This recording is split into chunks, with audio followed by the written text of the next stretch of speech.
22 operation हुए total आज तक, तो न दहशतगर्दी ख़त्म हुई, न लोग महफूज है, न फौजी महफूज है, न पुलिस वाला महफूज है, न क्लास 4 महफूज है। क्या वजह है ये दहशतगर्दी की? और साथ साथ यहाँ पे इस्लामाबाद से इस तरह से एक ऑफिसर अगवा हुआ है मोहम्मद उस्मान, उसकी क्या अपडेट्स है? क्या इस्लामाबाद पुलिस लोगों की जान और माल के तहफ़्फ़ुज़ में नाकाम है?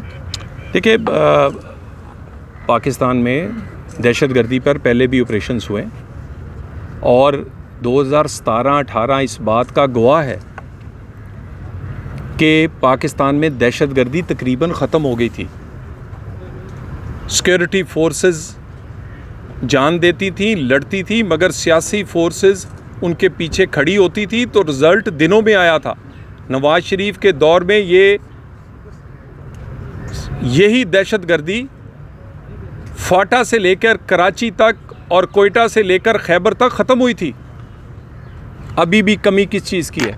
सिक्योरिटी फोर्सेस जान दे रही हैं, लड़ सकती हैं, कैपेसिटी रखती हैं, सियासी फोर्सेस को पीछे खड़े होना है।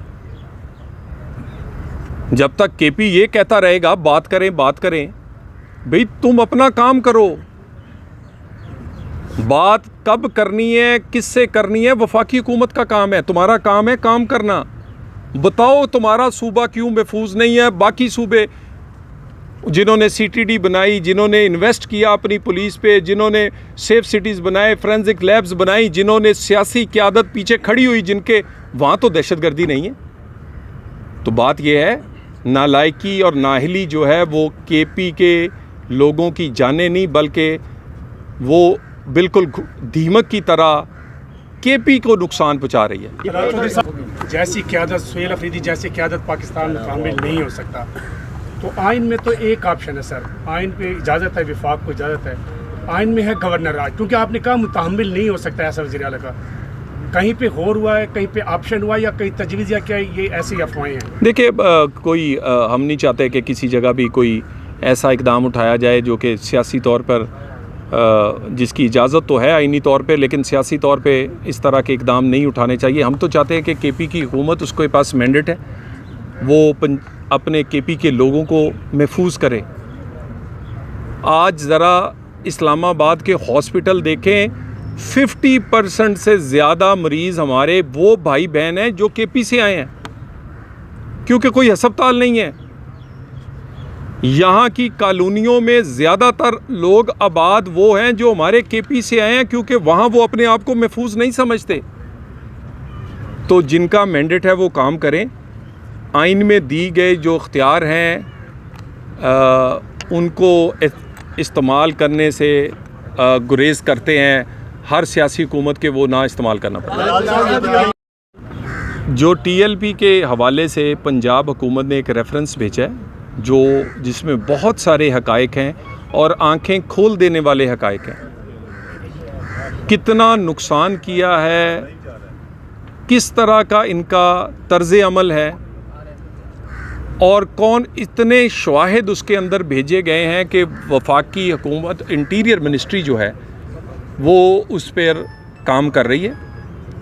उस पर बाकी जो आइनी और कानूनी चीज़ें हैं उस पर उसके तहत काम कर रही है। मज़ीद इस पर ड्यू डिलिजेंस जो है, मज़ीद इन तमाम जो हमें क्वाइफ भेजे गए हैं उनकी तहकीक उस पर कर रहे हैं। उसके बाद इसका फ़ैसला कर दिया जाएगा। साहब ये बताएं कि ये दहशतगर्दी के खिलाफ जो जंग की कल आपके खिलाफ पेशावर में प्रेस कॉन्फ्रेंस हो जाएगी, ये आवाम का और पाकिस्तान का क्या बनेगा इस झगड़े में? देखिए, जिन लोगों ने उन्हें वोट दिए उनका गिरेबान पकड़े। मुझे ये बताएं कि ये वज़ीर आला अपनी उस पुलिस के सामने कैसे खड़े होगा जिनको ना हथियार दिए हैं, ना इन्होंने अपना सियासी साथ दिया है। यानी जो देना चाहिए था वो अगर उन्हें मिल रहा है तो उससे भी महरूम किया। मेरी तो समझ से बाहर है कि ऐसा बंदा अपनी फोर्स को लीड कैसे करेगा। खुद बुलेट प्रूफ गाड़ियों में बैठे हुए सुहेल बुज़दार अपनी अफसरों को चाहते हैं कि वो निहत्ते उतर जाएं इस जंग में। तो मेरा ख्याल है ये केपी के लोगों को इनसे पूछना चाहिए कि ये सवाल कि ये क्यों कर रहे हैं। तो ये बताइएगा कि मौलाना, आप बताएंगे इन्होंने इनको किराए पे रखा हुआ है? गुजारिश है कि पाकिस्तान में इस वक्त हुकूमत और रियासती अदारे जो है वो हुकूमती फ़ैसले के पीछे खड़े हैं, और ये रियासती फ़ैसला है कि पाकिस्तान में किसी किस्म की इंतहा पसंदाना सोच जो है और इंतहा पसंदाना सियासत जिसकी आइन में भी कोई गुंजाइश नहीं है, उसको ना पाकिस्तान मुकम्मल हो सकता है और ना करने देंगे। माजी में क्या हुआ क्या नहीं हुआ वो एक तारीख़ का हिस्सा है, लेकिन इस वक्त हुकूमत के पीछे तमाम रियासती अदारे दीवार की तरह खड़े। तो ऐसा भी बताइएगा कि मौलाना फजल रहमान पाकिस्तान आने का, इस्लामाबाद आने का कह रहे हैं अपने वर्कर को, उस हवाले से क्या कहेंगे? रिपोर्ट मंजरेआम फैलाई जाएगी। आप भी बताएं, आप क्या कह रहे हैं? मौलाना फजल रहमान ने अपने वर्कर्स को इस्लामाबाद आने का कहा है, तो उस हवाले से भी कोई इंतजाम कर रहे हैं? देखिए, मौलाना साहब से हम गाहे बगाहे कोशिश करते हैं कि उन्हें हर चीज़ पे ऑन बोर्ड करें। अभी भी हम इंशाल्लाह कोशिश करेंगे। मौलाना साहब को हम नाराज़ नहीं होने देंगे। वो पाकिस्तान की एक ऐसा सियासी और मजहबी फ़िगर हैं कि उनकी तजावीज़ जब भी आती हैं, वो 26वीं तरमीम हो या बाकी सियासी मामलात हों, उस पर हुकूमत में हम हों या अपोजिशन में हों, हम हमेशा उन्हें कदर की निगाह से देखते हैं। अब भी हम अगर कोई बात होगी तो करेंगे इंशाल्लाह। फैज़ाबाद हल्ले के वाले से कमीशन बनाया गया था, उसकी रिपोर्ट जो है मैं उस पर चेक कर लूँ। तलाल चौधरी साहब, पीटीआई कहती है कि अफगानिस्तान के साथ मुज़ाकरात किए जाएं, लेकिन हुकूमत नहीं मानी और हुकूमत ने कहा कि हमने काबुल में नूर वली महसूद को टारगेट किया है, और उसके बाद अब मुज़ाकरात जो हैं वो किए जा रहे हैं। क्या हुकूमत ने वो नताइज हासिल कर लिए जो वो चाहती थी? अल्हम्दुलिल्लाह,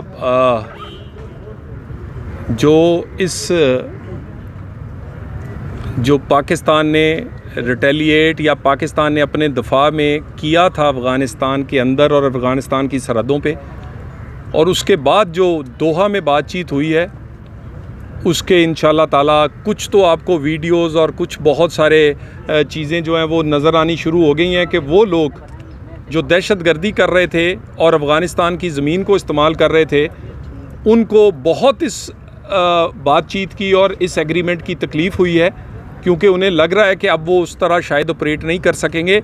हम उम्मीद रखते हैं, हमारा हमसाया मुल्क है, लेकिन पाकिस्तान का फ़ैसला है कि दहशतगर्दी और दहशतगर्दों की पाकिस्तान और पाकिस्तान के अंदर जहाँ से भी हो रही है, उसकी अब कोई जगह नहीं छोड़ी जाएगी। Thank you very much. Operate नहीं कर सकेंगे। हम उम्मीद रखते हैं, हमारा हमसाया मुल्क है, लेकिन पाकिस्तान का फ़ैसला है कि दहशतगर्दी और दहशतगर्दों की पाकिस्तान और पाकिस्तान के अंदर जहाँ से भी हो रही है, उसकी अब कोई जगह नहीं छोड़ी जाएगी। Thank you very much. फैसला है कि दहशतगर्दी और दहशतगर्दों की पाकिस्तान और पाकिस्तान के अंदर जहाँ से भी हो रही है, उसकी अब कोई जगह नहीं छोड़ी जाएगी। Thank you very much.